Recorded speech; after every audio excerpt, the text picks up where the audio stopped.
Remember the olden days of anti-blob stereotypes? Well, thankfully those days are over, as we in our modern tolerance embrace blobs and by extension the new game Blob 2, a decent little puzzler platformer that I present to you now for your consideration. As evident by the 2 suffixing Blob 2, the game is a sequel to the 2008 Wii game. In the game, you played as the titular binary large object as you fight against the evil Inked Corporation and their war on color, led by Comrade Black. Your quest is to complete various missions of painting the gray world around you.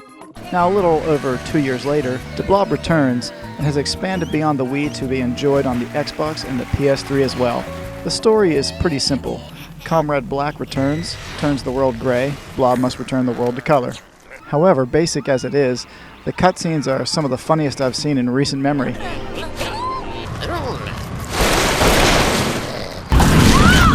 It definitely put me over my daily quota for giggles. Like the story, the gameplay is also not that hard to grasp. There are about 12 big levels with various missions within them. Almost all missions revolve around painting buildings specific colors, defeating minions, or completing the 2D-like instances. As you return color to sections of each map, you progress on and beat the given level. After you beat each level, you unlock challenges, such as coloring every tree in each level, or additional recoloring tasks. So yeah, in case you missed it, there's a lot of coloring stuff, and as you might expect, it gets a little old after a while. The controls are pretty simple as well. It's really just an attack smash and nothing else. Though if you use the PS3, you'll notice that you have the option to play with the move, and 9 times out of 10 when you see this on the box, it translates to this. There is absolutely no motion-related controls for general gameplay. I'm guessing maybe one of your special powers requires the motion, but I didn't even get that far because it's just easier to play with a regular controller anyway. The visuals are cartoony and smooth, perfect for the cute tone of the Blob world.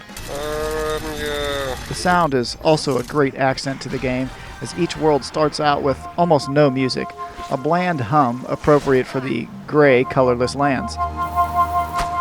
But as you add color, music returns, and in fact the color that you currently are using at any given time corresponds to a different instrument. For example, when you use yellow, you get a brassy jazz sound as you paint, but switch to blue and you get guitar, resulting in a stomping complete score once you completely color a level. All in all, the game has a lot of smile-inducing touches that make a sweet little experience, but ultimately it comes down to gameplay.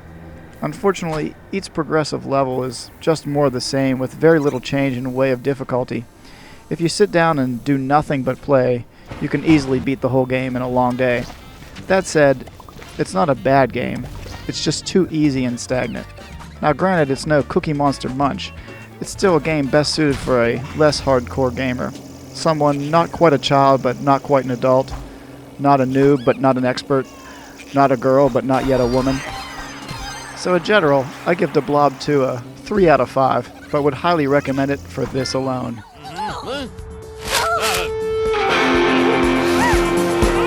Now that's a world we need to live in. This is Anthony from Mahalo Video Games saying...